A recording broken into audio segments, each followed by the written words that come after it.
মাত্র 24 বছর বয়সেই মঞ্জুরুল নিজেকে দক্ষিণ এশিয়ার মিক্সড মার্শাল আর্টস এর অঙ্গনে এক উদীয়মান ফাইটার হিসেবে তুলে ধরেছেন। তার লড়াইয়ের দক্ষতা, মানসিক দৃঢ়তা এবং দেশের প্রতি ভালোবাসা আজ অনেক তরুণের জন্য এক অনুপ্রেরণার নাম। মাত্র কয়েক বছরের মধ্যেই মঞ্জুর অংশ নিয়েছেন দক্ষিণ এশিয়ার বিভিন্ন গুরুত্বপূর্ণ মার্শাল আর্ট প্রতিযোগিতায়, জিতেছেন একের পর এক পদক ও স্বীকৃতি। তার মধ্যে 2018-তে নকআউট নাইট আন্তর্জাতিক MMA চ্যাম্পিয়নশিপে জিতেছেন স্বর্ণ। এছাড়াও বুম IPFL ফাইট নাইট 10 ও 11তে স্বর্ণপদক, last man standing fight night 2 স্বর্ণপদক, এছাড়াও ওপেন এশিয়া চ্যাম্পিয়নশিপে রৌপ্য ছাড়াও ডাবল হর্স নকআউটে 001 WMC টাইটেল ফাইট বিজয়ী এখন এই মঞ্জুরুল।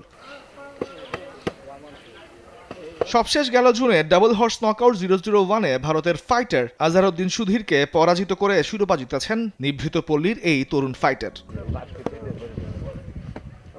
ইউটিউবে কনর ম্যাকগ্রেগর খাবিবদের লড়াই দেখে মুগ্ধ হয়ে স্বপ্ন দেখেন খেলোয়াড় হওয়ার। মঞ্জুরুল নিজেকে তৈরি করতে চান বিশ্বের সেরা ফাইটার হিসেবে, চান সহযোগিতা এবং সরকারের পৃষ্ঠপোষকতা। আশা করি যদি গভর্নমেন্ট আমাদের, বিশেষ করে আমাদের স্পোর্টসম্যান যারা, তাদের ভিসা ইস্যুর দিকে যদি একটু খতিয়ে দেখতো, তাহলে হয়তোবা আমাদের যে পথ চলাটা এটা আর অনেকটা সুগম হতো এবং অনেক দ্রুত গতির হতো। শুরুতে বাধা দিলেও ছেলের প্রতিভা দেখে বাবা পাশে দাঁড়িয়েছেন ছায়াসঙ্গী হিসেবে।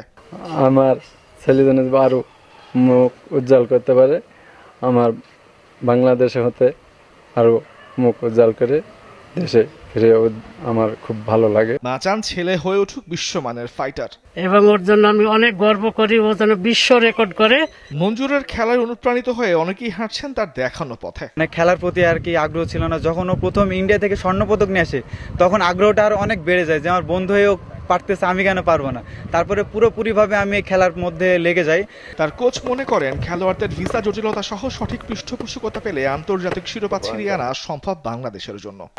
আমরা সরকারের কাছে বলবো, আমাদের প্লেয়ারদের যে ভিসা জটিলতা আছে এটা যদি আমাদের সহযোগিতা করে, তাহলে আমাদের প্লেয়াররা দেশের নাম উজ্জ্বল করবে। তার যে এই সাফল্য উত্তরোত্তর সামনে ছড়িয়ে যাবে এবং বিশ্বের বুকে বাংলাদেশকে প্রতিষ্ঠিত করবে। তামিমুর রহমান, স্পোর্টস ডেস্ক, দেশ টিভি।